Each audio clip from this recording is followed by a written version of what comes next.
It's your daily dose of Donna. Welcome to the show. Today is Friday, March 7th. It is Friday. We have needed a Friday like beyond. If you're anything like me, it has been a week.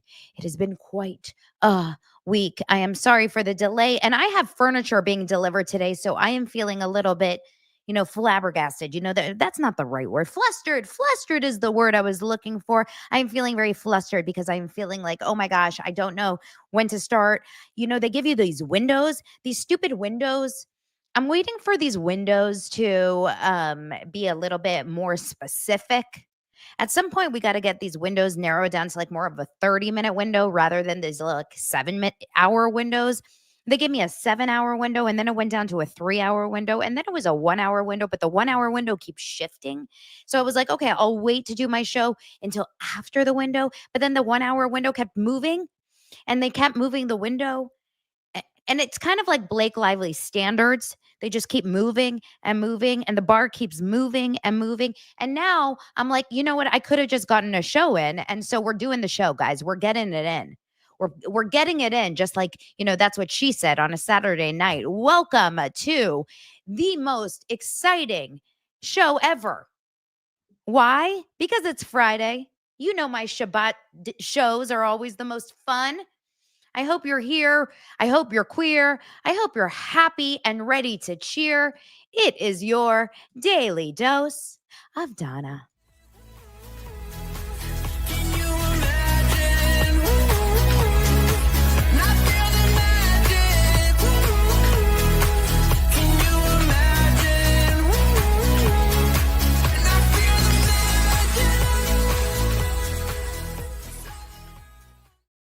I just did a little impromptu few minutes on Dave Neal's show. If you guys watch Dave Neal, you'll see me over there talking a little bit about politics. Oh, yes, we went there. And I was wearing red, and I was like, oh, for sure, I'll be called out as MAGA today. Bring it on, haters. It's so funny. The reason why I talked about it, and this is my hot take of the day, is I called out Miss Taylor Lorenz. Just you wait. Oh, Amy was watching in the Patreon. Amy's a Patreon subscriber of Dave Neal. By the way, are you a Patreon subscriber of mine? If you are, and you are an upper tier overdoser of Daily Dose of Donna Patreon, you were possibly on the Zoom last night. We had a fun, short and sweet, but fun 1-hour Patreon where we talked all kinds of smack, and Zach Peter joined us for that too. But on Sundays, I release an extra audio episode on Sundays, and that's where I really get to share all my innermost thoughts. It's a lot of fun. Sometimes I cry, but it's sometimes I yell, sometimes I cry. Sometimes I laugh. Sometimes I sing. Sometimes I give you poetry. Sometimes Lance and I come in with some margaritas, and then you get a little bit of a slurring hot mess show. Sometimes you get Dylan on there, my son. I mean, it's a little bit all over the place, but that's where you really get the real me. So subscribe to Patreon. This week, what will we talk about this Sunday? Let's see. We'll probably talk about how I got a comment on Apple Podcasts, how I lost a follower and a subscriber because I don't like The View. And to that I say, sayonara, sweetie. You guys, who likes The View? I thought this was the popular opinion. I didn't even have to say unpopular opinion on that one. Can you imagine people that, like, I can't believe that was the hill that someone died on. Thanks, Tommy, for the super chat. I seriously can't believe that I lost someone on that hill. I've said so many like inflammatory comments over my life, but I lost someone on the hill of The View? What? How? The View, I thought people only hate watch it. I didn't realize that people actually enjoy The View. It was really, really wild. Like, I couldn't believe it. I thought it was a joke, but no, it was serious. They said, oh, I bet if it was men talking, you would like it. What? I'm a woman. You think I hate women? But I am one. I hate myself. No. No. Anyway, I really used to like The View a lot, like Barbara Walters days. I loved the book about The View. That's a phenomenal book. It's so funny. It's really funny that a lot of you guys, I mean, that's why I thought it was so popular because everyone in the comments were like, "I don't like The View. I don't like the." I just couldn't believe that that was you lost a fan and a subscriber. Bye-bye, Donna. You don't like The View? I didn't realize that people okay.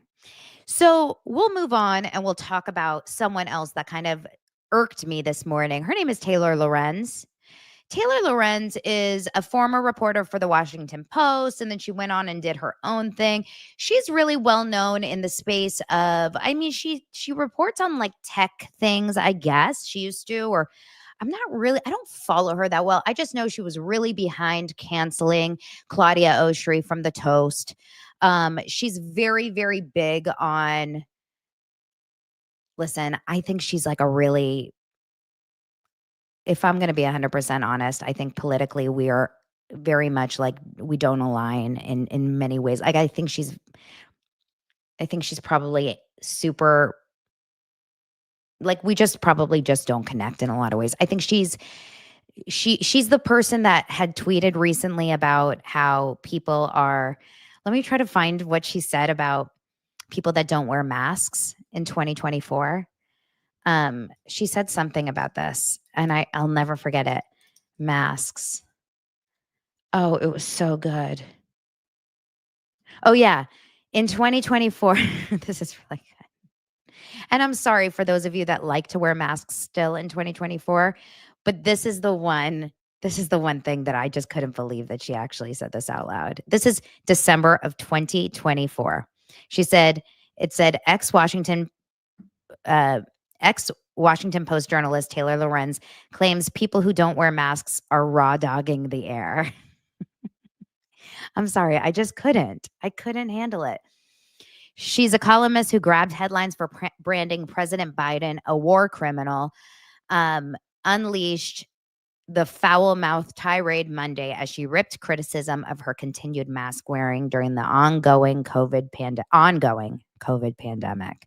She says, I love when people find photos where my mask is off for 5 seconds outside for a photo at my book party where every single attendee had to PCR test as some kind of gotcha. She raved on ex-rival Blue Sky, apparently referring to the event she hosted for her book launch.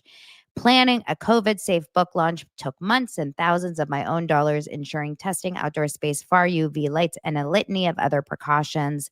Meanwhile, you dumb fucks are out raw dogging the air and spewing your disease-laden breath all over your elderly neighbors. We are not the same. Well, she called us dumb fucks, so that's nice. So, yeah, that's nice. So you're a dumb fuck. I'm raw dogging. It makes me she should go on The View. Is that just kind of like wild to say out loud? Okay. Um, so I think that the hate coming from it, the comment is the funniest thing. Um, anyway, uh, she she is a wildly controversial person and she likes to do it. She's a contrarian by nature. She likes to upset people. She likes to say things like that. But what pissed me off about her this morning is she posted something that caught my eye. And she said, she posted, of course, a picture of what was it? Candace Owens, Megyn Kelly, and Brett Cooper. These are three right wing creators. And she says, I wrote about how right wing creators are dominating the coverage of Lively versus Baldoni and how it has become a massive growth engine for the right wing media pipeline. And this is where I get pissed off because obviously I've been talking about this. Dave Neal has been talking about this. Popcorn Planet, Sure Steve Flaw, Zach Peter, Elsie, Steph with the Deets, Billy Bush. Guys, help me with more. I mean, 500 other creators, pop apologists. So many people are talking about this on a regular basis, right? I don't ask any of them what their politics are. I don't know what their politics are. Yes, some people who happen to be right wing are covering it, but they're not saying it in a political way. They're talking about it. Do I care what your politics are if you're covering this? Does it matter to me? Does it matter to the story? Am I bringing up politics when I'm bringing up this story? Does it have anything to do with it? Am I using this as a pipeline for anything other than to talk about my next story, which is either about Kyle Richards or Craig Conover or Kyle Cook or, you know, Traitors or whatever? Like, it doesn't even connect. But because she puts it out there, she's putting a stain on Justin Baldoni, and she's telling people that don't know a lot about the story, if you believe Justin Baldoni, you're clearly MAGA and you must love Donald Trump, which would scare a lot of people who don't know a lot about the story, but know that they're not supposed to like someone who likes Donald Trump. And they don't know anything about the story, but they're like, whoa, Justin Baldoni is related and connected to Donald Trump. I don't like Justin Baldoni anymore. Now I definitely have to like Blake Lively. And that 100% is completely a, a, a divisive thing. Yes, Lethal Lauren is a good point too. Lethal Lauren. And Lethal Lauren is I was on her page for just a couple minutes the other day, and she was saying, like, I believe she said, I don't want to say it out of story. I mean, out of if I'm wrong, but I want to say that she was saying I'm LGBTQ or something like that. I feel like she did say that. And she was saying it's not about identity. It's not about any of that. These stories are not about that. Like, it's just about truth and what's right and what's wrong. So this is not what the story is about. Just because someone like a Candace Owens or like a Megyn Kelly picks up on this story doesn't mean, number one, Megyn Kelly picked up on the story, I would say primarily because she has a relationship with Brian Friedman. Brian represented Megyn Kelly in a case. Candace Owens picked up on it for whatever reason she picked up on it. I don't watch Candace Owens regularly. I have no idea. She picks up on a lot of these things. Like I said, she now is talking about Harvey Weinstein. I'm not watching. I don't watch her. It's not a person. Well, it's a lot of reasons that I don't watch her. But it doesn't bother me. That's their job. Brett Cooper is her own thing. I don't watch it regularly. I don't pay attention to a lot of creators. I'm freezing, so I'm covering myself in a blanket. But the point is that now I look like Santa Claus. Ho ho ho. So the point is that this idea of dividing people for politics is so old. I can't stand it. And because I'm someone who has been attempted to be canceled just because I don't fall in line with this like perfect robotic, you are supposed to be in this corner of you have to say that you're this and you have to be this person and you have to be this person. And then people immediately label me as someone else just because I'm not exactly this person when there's so much gray in between. There's so many you should not be. I don't believe in any political way. You should not believe one side from top to bottom because there's so much nuance. And I personally feel very offended by this because my career has gone through so many ups and downs in the last 2 years by people just putting these labels on me without me even saying anything. And so many of my personal followers and so many of my personal subscribers and so many of my personal unfortunately I thought they were friends of mine, but they weren't clearly, who were following me and commenting here and subscribing to me just completely cut me out of their lives and named me things and labeled me and talked shit on me and called me things in my comments just because of who they thought I was without even knowing anything about me. And that to me is really gross. And honestly, this is the kind of shit that starts it. It's people like Taylor Lorenz, and I don't like it. I think it's disgusting, and I don't find it right at all to draw the line in the sand that way. I don't think that this is fair. I don't like that, and I just, to me, I I find the divisiveness so gross. I don't like it. I don't like it on either side. It's on both sides and I don't like it. So to me, and look, it just happened this morning when I looked at my Apple Podcast reviews. You don't like The View? Is it because they're left? Yeah, I'm out of here. In what world have we become this way where we don't agree with every single little thing, so we're done? Oh, okay. Good luck in life. Literally, not one of my friends in my entire life agree with everything I agree with. Literally, not even my husband, and I'm married to him. I sleep with him in the same bed, and there's so many things we don't agree on. What kind of life is this that we live, that we have to agree on everything we do in order to agree on some things? How many of you guys watch me and you don't agree with everything I say, but you enjoy my content? This is normal behavior. I'm so over it. Okay, that was Donna's rant.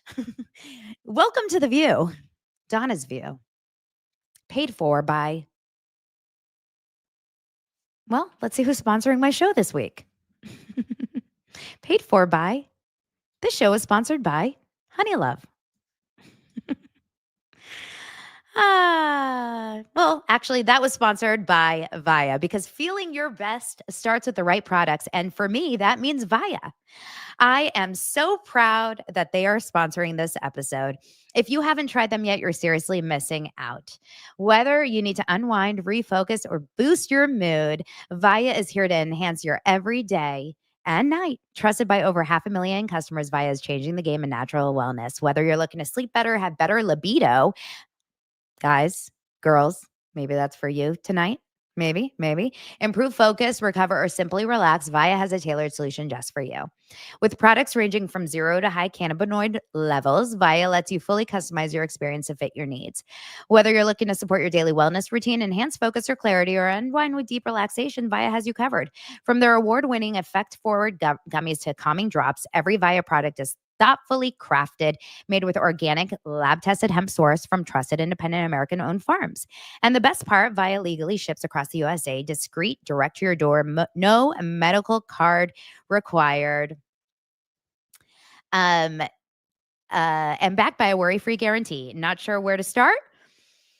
Take VIIA's Product Finder quiz to get personalized recommendations tailored to your needs. It can take you less than 60 seconds to complete. So if you're 21 and over, treat yourself to 15% off and get a free gift with your first order using our exclusive code Daily Dose at VIIAHemp.com or VIIA.co/Daily Dose. That's free shipping on orders over $100. Use code Daily Dose. Yay.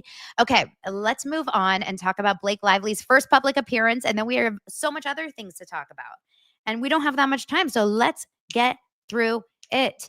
You guys, Blake Lively is going to be making her first public appearance after SNL and before court. As far as we know, she's going to be going to South by Southwest. Have you heard about this? Isn't that crazy? She's going to South by Southwest. She's going to another Simple Favor premiere at South by Southwest despite her legal war with Justin Baldoni.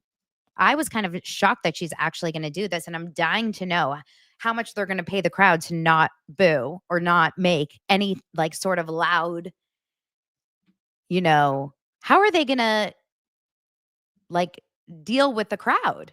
Because I imagine someone in the crowd is going to say something.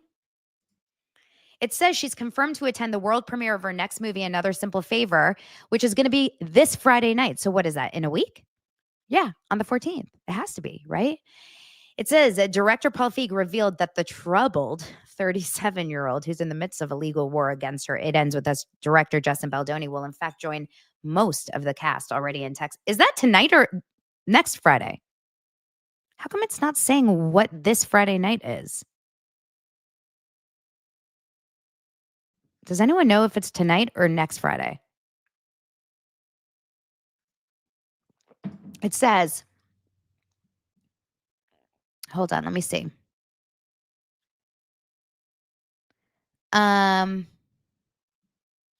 Director Paul Feig revealed that the 37-year-old who's in the midst of a legal war with her, it ends with us, director Justin Baldoni will in fact join most of the cast already in Texas. Blake is the greatest, the 62-year-old filmmaker gushed to Variety. Oh, it's tonight. Okay, thank you guys. It's tonight. Tonight. Na, na, na, na, na, na. Oh, I'm excited to find out what happens. Who's live tweeting from South by Southwest? Blake is the greatest, the 62-year-old filmmaker gushed to Variety. Paul Feig is on Blake Lively's payroll. Paul Feig has no cojones, right? So she's gonna be there with Anna Kendrick, Henry Golding, Michelle Maroney, and Elizabeth Perkins. Um, it says Feig has been an outspoken supporter of Lively as her and Baldoni's lawyers and PR teams have been battling in legal filings in the media. Blake is the greatest. I couldn't love her more. She's a dream to work with. She's a great collaborator. She has amazing ideas and is open to everyone's ideas. She's a pro. You guys, no one talks about anyone this way. My husband doesn't talk about me this way. My mom doesn't talk about me this way. Like everyone should have a Paul Feig in their corner, right? Um, there's also going to be premieres planned for New York City and Los Angeles closer to the movie's release on Amazon Prime on May 1st. Wow. She's so great, that Blakey, Ursula Veruca. So it's gotten a certified fresh 84% critic approval rating on Rotten Tomatoes. Rotten Tomatoes, Veruca got an 84% critic approval. The first film did. We haven't gotten a review on the second one yet. So we'll see how it goes. It says last August, Blake faced substantial outrage over her treatment of journalists sarcastically answering questions about domestic violence in her movie and floral-filled Barbie-style promotion directly tied to her hair care and booze brands. Yes, we know. But that wasn't anything but retaliation and a smear campaign, right? That wasn't real. That was just a smear campaign, according to Nick Viall. Oh my God, should we talk about Nick Viall? I'm not sure if we can get into that. I don't know if I have the stomach to talk about Nick Viall today. Anyway, she's making that appearance. I am dying to know if you guys know who is following the South by Southwest stuff and who is tweeting live.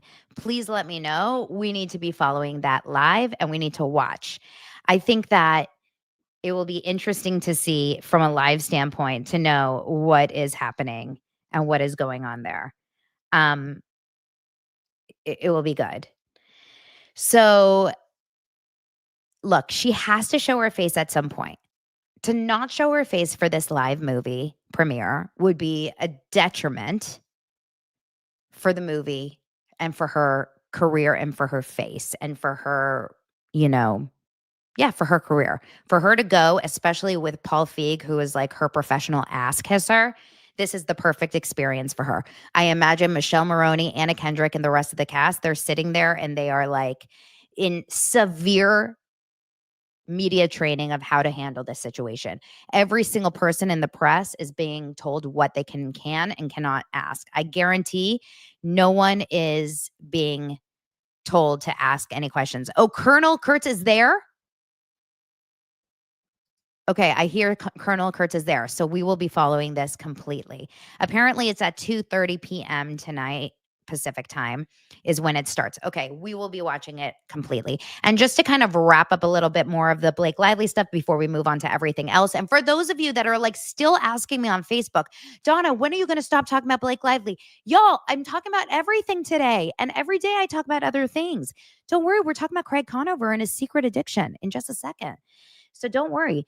But Nick Viall, if you really, I'm Heather McDonald. I'm talking about your show. Nick Viall, really, I watched the rest of it last night. I cannot wrap my head around his brain and the way he thinks about this case. It is so maddening to watch Nick Viall talk about Blake Lively and Justin Baldoni. If you are going to be on Blake Lively's side, at least have a good argument. His argument is he doesn't like people that are like Justin Baldoni, meaning wolves in sheep's clothing, has nothing to do with Justin. 2, he doesn't like Justin's energy because he meditated in a man bun when he met him a few years ago. Okay, nothing to do with the case. And number 3, he doesn't believe that Blake Lively would lie. Oh, okay.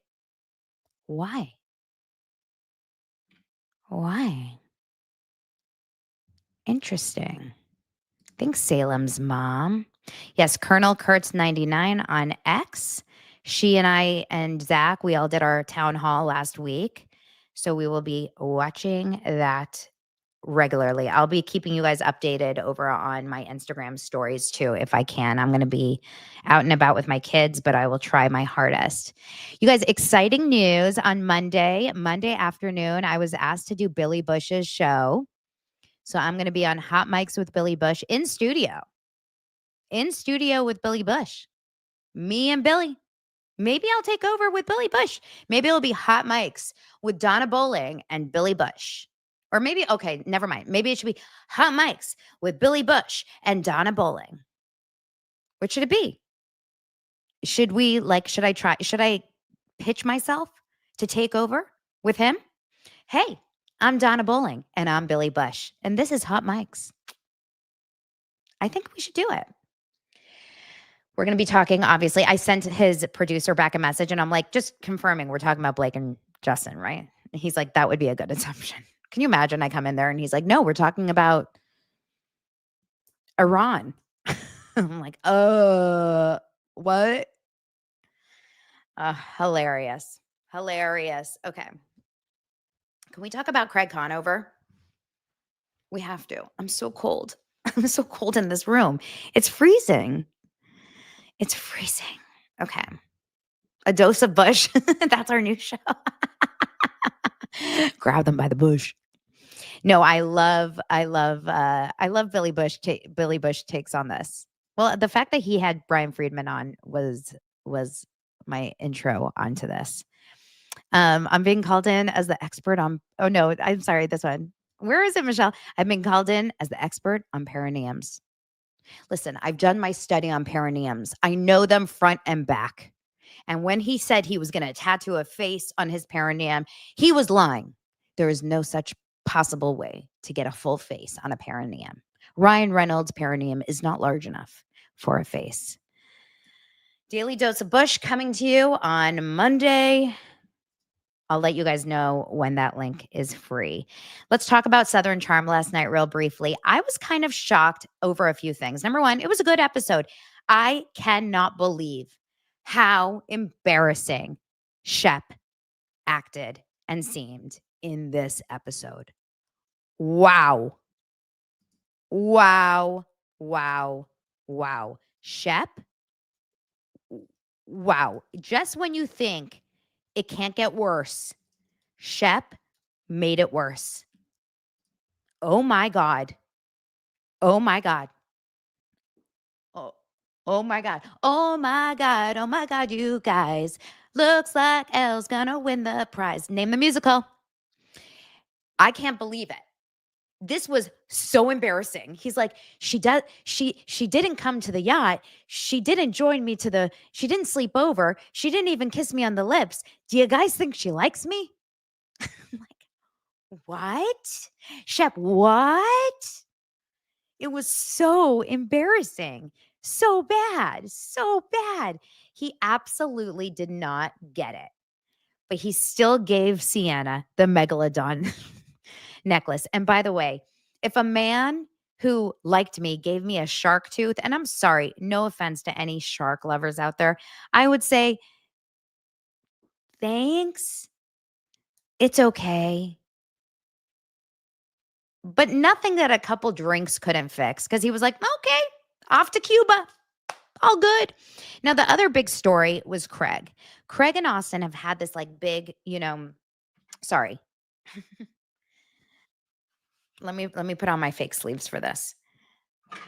I'm getting my small hands for Craig.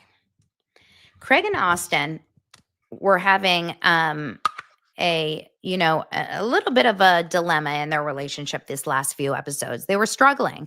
And it's because Craig wanted to, he wanted to grow up and he didn't want to party so much since he started dating Paige. So he was like, listen, I can't drink so much. I don't want to party so much. And Austin, you like to party, but I don't want to party. So please stop making me party. I'll pay you to take over the podcast. I just want to sew. I want a crafts room. I just want to F my girlfriend.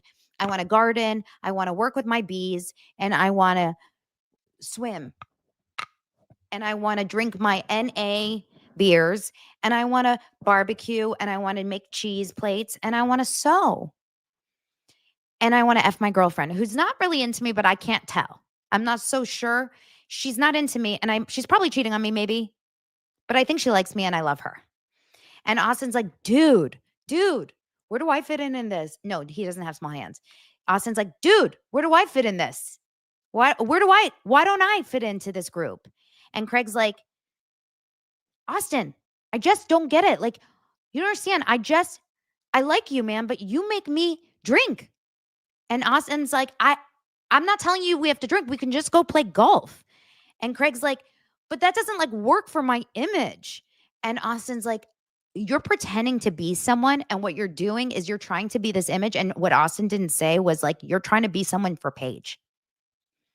And you feel like if you hang out with me, Paige will break up with you. I feel like that's what Austin was trying to say. And Craig then all of a sudden, with a bottle of champagne in his hand. Did anyone else catch that?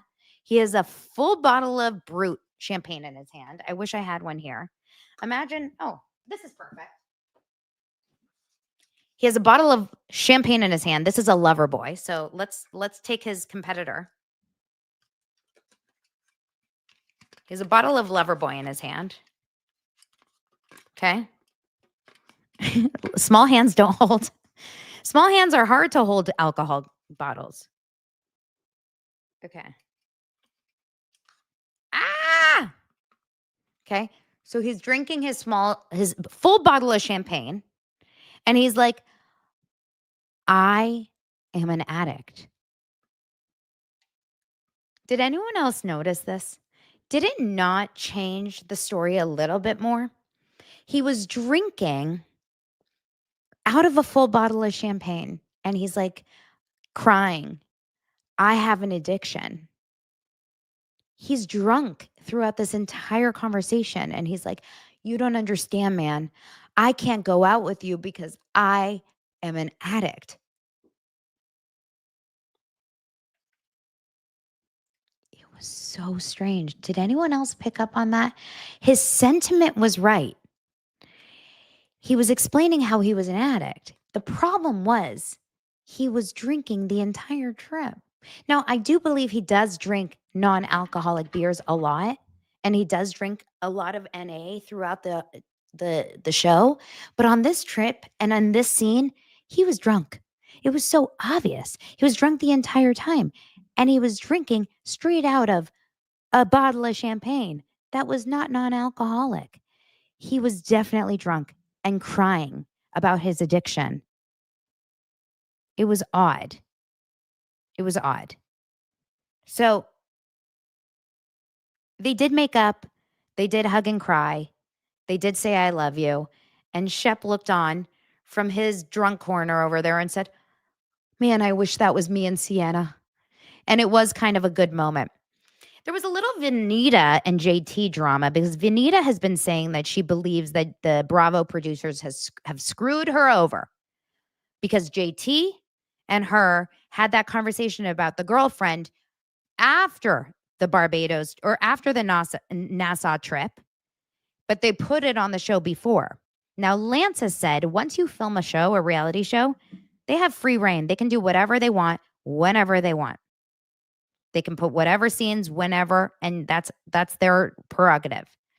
But in this scene, she's texting with JT nonstop. And then in her confessional, in her voiceover, she says, well, I don't know if he has a girlfriend or not, but he's texting me and he's giving you breadcrumbs. So I don't know. She's making it sound like she's not a homewrecker, but it sure sounds like she definitely has. She definitely has an idea that he has a girlfriend and she doesn't care. She doesn't care at all. I would like to hang out with flamingos. Molly on the show was an additional cast member who has done absolutely nothing for the show. Sally as well. Sally, Molly, Rodrigo, these are 3 nothing fillers on the show. Southern Charm is not doing it for me this season. I'm putting it out there. I'm interested in the Craig story. That's it. They're doing absolutely nothing whatsoever. But you're right, Ray. Venita blew herself up there. Venita tried really hard to make it sound like she's an innocent duckling last week. but she completely is not interesting whatsoever. She completely screwed herself up.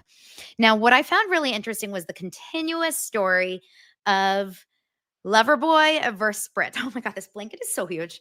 I like buying big blankets, but like it's so big. It's like it's taking over. The interesting story, it's like Bronwyn's dress for the reunion, remember? Remember the story of Loverboy and Spritz? Well, Kyle Cook is a piece of shit. Now, look, I'm not obsessed with Craig lately because I think he is a liar, but Kyle Cook is a fucking sorry. I'm sorry, so sorry to curse so much. Kyle Cook is a piece of crapola, and I'll tell you why. He last night was at Virtual Reality, this live show that they do, the Page Six podcast guys. I'll tell you my thoughts another time. And he spoke about the Craig thing and about Loverboy and Spritz again. And he's so obsessed with hating on Craig. I'm so over this argument. I have tried Loverboy and I have tried Spritz. I just posted on my Instagram feed today. I am telling you, Spritz is better than Loverboy, in my opinion. It's subjective, right? Like go out and buy them both. I know that Loverboy has an NA. So for those of you that don't drink, NA. Oh, LH, tell me more. Tell me more. I am not interested whatsoever in learning, in drinking anything about like drinking Loverboy. I think it's gross. But if I had to drink anything more about one of them, I would definitely pick Spritz. But this is what Kyle had to say last night about. He had a lot to say. I listen. I'm not a fan. I'm just going to be 100% honest. I'm really not a fan of Kyle Cook. I think Kyle Cook is a bit of a piece of shit, but I am very curious. So LH, send Ray, can you find it for me or someone DM it to me maybe? Here, let's find this clip of Kyle talking smack. Kyle, I was just wondering what your reaction would be if I told you that I got a press release today from Spritz advertising that they're going to be on the next episode of Summer House. I mean, I'm the least surprised. I think the only press they've received in the last year has had my name in it or my show. Okay. And there's our And look, I will say this, Ben, if you're out there, I don't actually blame him telling his wife about his conversation with Craig and then her doing this podcast. I think Craig just fed them a bunch of misinformation, which is what he does.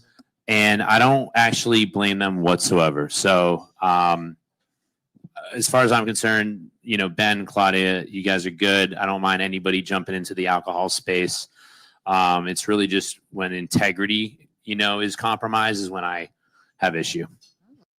My question is for Kyle. Interesting. Very, very interesting that he is saying this still. He has such an issue with Craig Conover. He is like a Jax Taylor obsessed with my show about that. It really drives me bonkers. He is so obsessed with the hating on Craig. Kyle Cook really turned me. I've really disliked him this entire time, but he has really turned me this entire season, and actually last season too, with the crying in the car, the way he turns Amanda against all of her friends with all of it. Oh my gosh, Emily says, I'm going to start a spritz called Hater Boy. That's hysterical. Okay, I am trying to find information on what I just saw in the comments. If anyone can find it and send me, I can't multitask so much, so I'm going to try to just kind of keep on going on with what I'm doing, and hopefully it will come and drop into my inbox somewhere. Okay. So let's keep moving and we'll see. Okay. Couple other things. I want to talk about Teddi Mellencamp really briefly. pretty unfortunate, sad update, but Teddi is such a strong person. It's unreal. Teddi Mellencamp has announced on her Instagram yesterday that she did get a scan, and she has gotten some updated results of her cancer scan. She said that she has multiple tumors in her brain that weren't able to be removed via surgery. She also says she has 2 tumors in her lungs. These are all metastases of my melanoma. So every single one of her tumors are melanoma related, and they are, it's spread. It's basically cancer, skin cancer, melanoma spread through her body. She says the doctors are hopeful that immunotherapy will effectively treat them. I am feeling positive, she says, that I will win this battle, that I got this wig. She says, I like the short hair, just not the bald spots, and that I can remember all of Angelina's kids' names. Now, as Bravo Andy would say, with all due, F off cancer.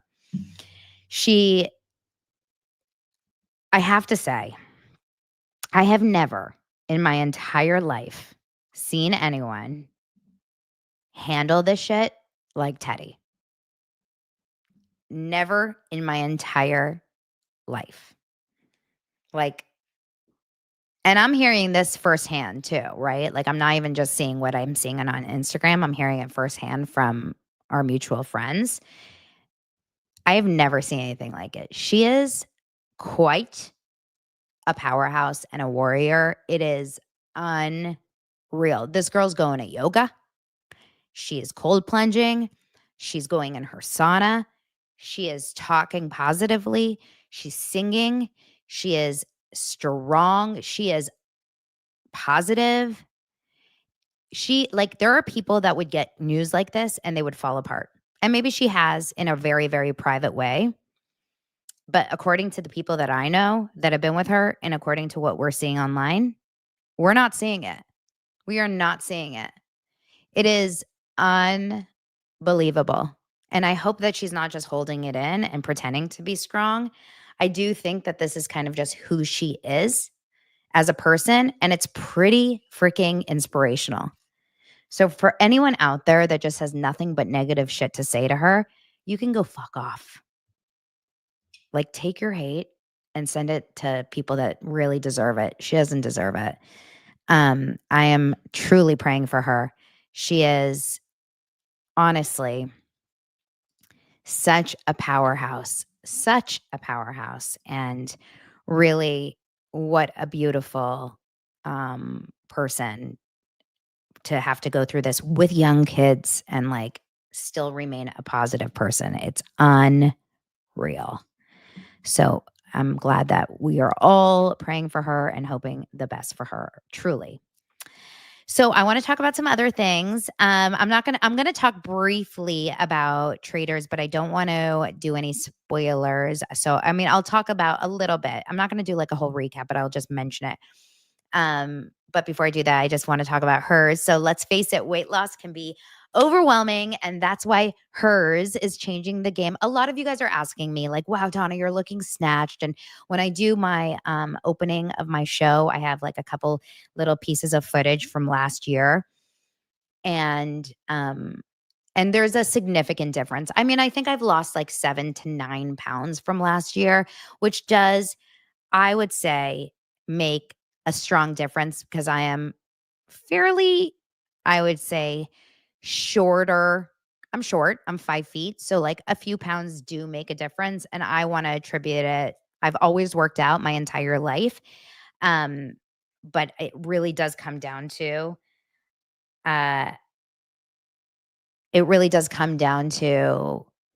food, I think, at the end of the day, your appetite and your what you're eating, as well as a healthy and active lifestyle. So I think hers has really, really helped me personally. So I want to tell you a little bit more about it. Hers is transforming women's healthcare by providing access to affordable weight loss treatment programs delivered straight to your door if prescribed. After submitting an online intake form, a licensed medical provider will determine what plan is best for you. If prescribed, your program includes medication, ongoing care, and online support, all at one low cost. Weight loss plans are more affordable through hers, with compounded GLP-1 injections starting at $165 per month with a 12-month paid upfront for new subscribers. No hidden fees and no membership fees or oral medication kits, which is what I am doing. So if you've been struggling with your weight loss journey, it's time you find the best option that works for you through hers. Start your initial free online visit today at forhers.com/daily dose. That's FORHERS.com/daily dose for your personalized weight loss treatment options. Forhers.com/daily dose. Hers weight loss is not available everywhere. Compounded products are not FDA approved or verified for safety, effectiveness, or quality. Prescription required. Restrictions apply. Wegovy and Ozempic are not compounded. Actual price depends on product and plan purchased. Carol says, brave for Teddy. My husband just had a metastatic melanoma tumor removed from his brain last May. Immunotherapy has helped his body fight. So scary. I'm so sorry about your husband, and I'm so glad that he is okay. Is he okay? I'm assuming he's okay. Carol, sending so many positive vibes. Okay. Praying to anyone that is struggling right now. Wow. So Traitors last night. Yeah, so spoiler alert. I'm going to talk about it for those of you that haven't watched it. Actually, you know what? Thank God I watched it before I opened up Instagram yesterday, because I couldn't believe how many accounts straight up spoiled it by 7 or 8 p.m. Pacific time last night. It was freaking crazy. I'm like, I couldn't believe how many accounts spoil shows these days on Instagram, on the feed. Is this just like a normal thing that people are doing now because they're dying to be like the first to post? It's so frustrating. And I mean, I'm about to talk about it, but I'm giving you a lot of time to leave if you have to. But like, we've got to put a kibosh on that. We used to not have to be like, we used to not be able to turn on or open up social media when it was sports or something. But now on Traitors, you can't open up social media at all. Anywho, Traitors, for the first time that I can remember, faithfuls all were able to win the game. And the winners of Traitors last night, I'm about to say it, this is your moment to leave, the final winners were Ivor, Gabby, Dylan, and Dolores.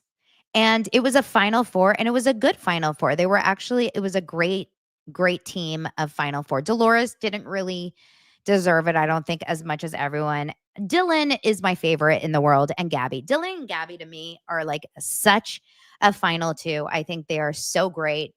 I think they're wonderful. I think Dylan Efron is the hottest of the hot. I think Dylan Efron is exactly who Nick Viall wishes he could be. He looks like Nick Viall on a better day. You know what I mean? Gabby is adorable. She annoyed me at the beginning, but now I really like her. Brittany had such a crazy episode because she sent Danielle home. She turned on her own best friend and co-traitor, and then she got sent home as well. It was a great episode, lots of action. There was like a helicopter scene. It was a lot of fun to watch. It was like I watched it with my whole family. We enjoyed it. It was great. People are asking, can Dylan date Sierra? I don't know. You guys, I'm not a huge fan of Sierra. I'm telling you, I don't like the Summer House cast at all anymore. None of them. Not one. Zero. Oh, apparently he has a girlfriend. Okay. I don't like the Summer House cast anymore. I don't like any of them. I really don't. Name one person on the Summer House cast that you actually enjoy. I'll wait. I don't like any of them. I think Sierra's cold. I don't find her to be such like a warm, loving, sweet, nice person. Paige is kind of a mean girl, I find. She has fun quips and stuff, but I don't find her to be like the nicest, sweetest girl. Amanda, to me, is like got great style and she's beautiful, but she's married to Kyle Cook, which is such like you lose so many points. Lindsay Hubbard I actually shockingly like Lindsay, but I don't think she's on that show anymore. I think she's going to Real Houses in New York. Mark my words. And let's see, who else is on that show? The young ones. I can't even remember the new one, Lexi. I mean, she's 7. The boys, I mean, are fine, I guess. Like, what? I can't stand Kyle. Carl's like awkward and nice, I guess. Wes and Jesse, fine. Now, I know Paige and Hannah finally released a new episode of Giggly Squad, and apparently they don't talk about the Megan Thee Stallion thing at all, their big drama at all. She talked about it on her stories. I mentioned it briefly yesterday. And then she talked about it very, very briefly, but then she didn't talk about it at all other than that. And people are like kind of annoyed by that. But I don't know what's wrong with me. What's wrong with me with Bravo? I'm like struggling. Is anyone else feeling this disconnect with TV in general? With a lot of these reality shows in general, like you're finding a disconnect? I am disconnected from a lot of these shows. I am not finding myself invested or caring about a lot of these shows anymore. I don't care. I'm struggling and I'm trying to care. I'm trying to watch and care so that I can come back and report, but I don't give a shit. Trying. I don't know. I mean, like Real Houses of Beverly Hills, I can still talk about. Well, some of the Real Housewives I could still do, but a lot of them, those lost me too. We'll see. Oh my gosh. Blair says, you know what's good this season? And I'm serious. The Kardashians? Really? I don't know about that. I don't know about that. Okay. Let me think about if there's anything. Oh, let's think about if there's anything else I want to hit up before we say goodbye. Now it's time to say goodbye to all our company.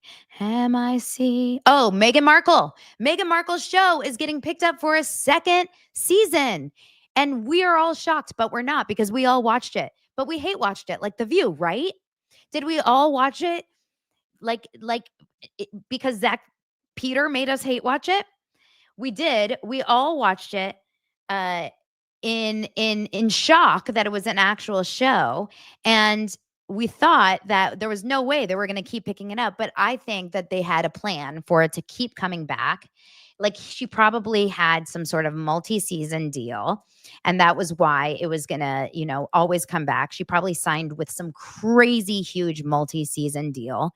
And I'm sure the numbers were huge out of interest. Look, she still has a lot of fans. And then she has a lot of people like us that are just like, is this good? I wonder if she's going to change it for the next seasons. I wonder if she'll change it for, make it a little bit more relatable or a little bit more likable. Where's Dave Neal? Dave Neal's here? Where's my buddy? Dave Neal's in the chat. Where? I missed him? Hey, stranger. Dave, have you already aired our episode? I was just on Dave. I just told everyone. Editing your convo now. Yes, I'll be on Dave's show. We're talking about the Taylor Lorenz drama and airing in an hour. Okay, Dave Neal and I are going to talk about the Taylor Lorenz drama and how, Dave, you guys spread the word. Dave is so MAGA. He is. Oh my God. Yeah, I mean, he just bought all kinds of crazy merch. You'll see. Just wait. So Meghan Markle is getting a 2nd season of her show. That's a huge, piece of news. Oh, this is also a Daily Mail exclusive. Blake Lively is terrified. This is the news story. Blake Lively is terrified ahead of tonight's Another Simple Favor premiere, as insiders reveal why Anna Kendrick never wants to work with her again. She's terrified, shaking in her boots. Dave. Watch people actually take that seriously, what I said about Dave Neal. If people take that seriously, you know that people aren't listening or like don't know our sense of humor. Blake Lively is terrified ahead of tonight's Another Simple Favor. She stands accused of banishing Justin Baldoni from the premiere of his own movie, leaving him languishing in a basement as she soaked up the spotlight. Now, having spent months at the center of a highly publicized legal battle, with her It Ends With Us co-star Blake Lively's desire for that spotlight seems to have waned. Oh my gosh, they're making us pay for that article on Daily Mail. Wow, it looks like Daily Mail is just like one of those creators here on YouTube who are just trying to get all the money. They sound like grifters, these Daily Mail people. Okay, Jude says, Ari Emanuel is being sued, not by Baldoni, by some guy named Siri. Is it Siri from our phones? Who is suing? I keep hearing that Ari Emanuel is getting sued.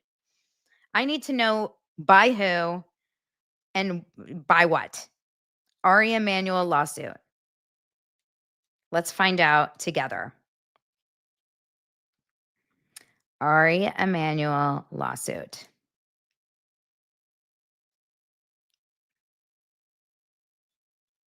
Someone try to find out for me. He's being sued by someone named Soto. Is it Soto or Siri?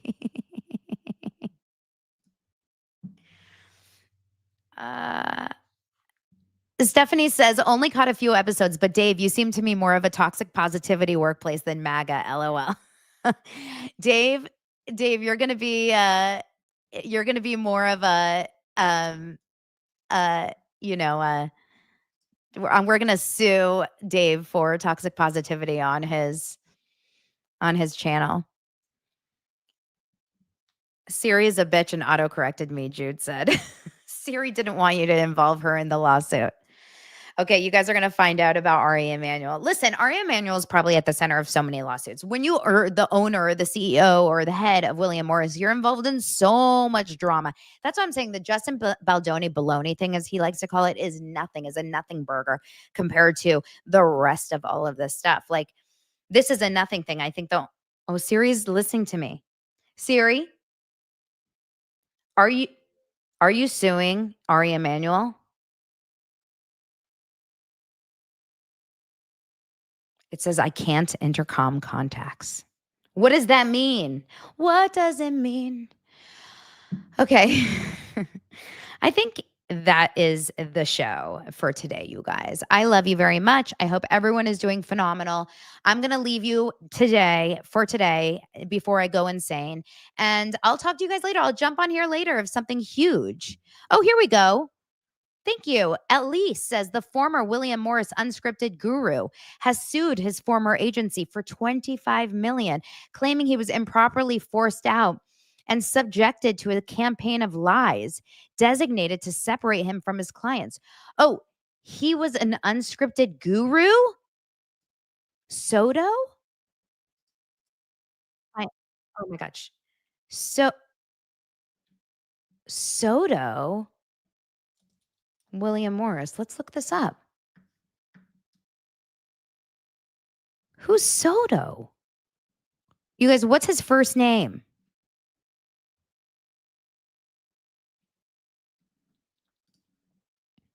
We need to find his first name so I can actually, okay, Hollywood Reporter. Let me just look it up really fast. Hollywood Reporter.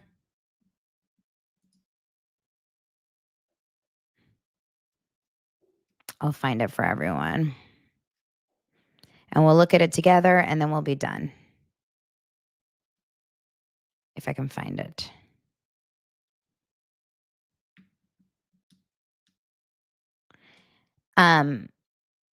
What is everyone doing this weekend while I'm looking?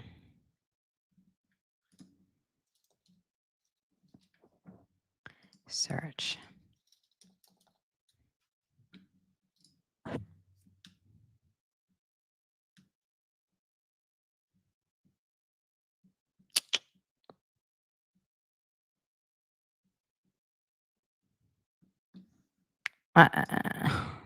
It's going to take me. Louis Danny Soto. Okay. I don't even know. Shabbat Shalom, everyone. Louis Danny Soto, found on Newsweek. I'll find it too later. Look up to Jude 74's comments. Okay. Louis Danny Soto. I'll look for it. It's nothing special for this case, so it doesn't even matter. You guys, Shabbat Shalom. Have an amazing, amazing weekend. I will definitely see you guys a little bit later. If I don't see you this weekend, I will see you on Instagram stories. I will see you on Patreon, and I'll see you on Dave Neal's show in an hour. I'll talk to you later, you guys. Love you. Bye.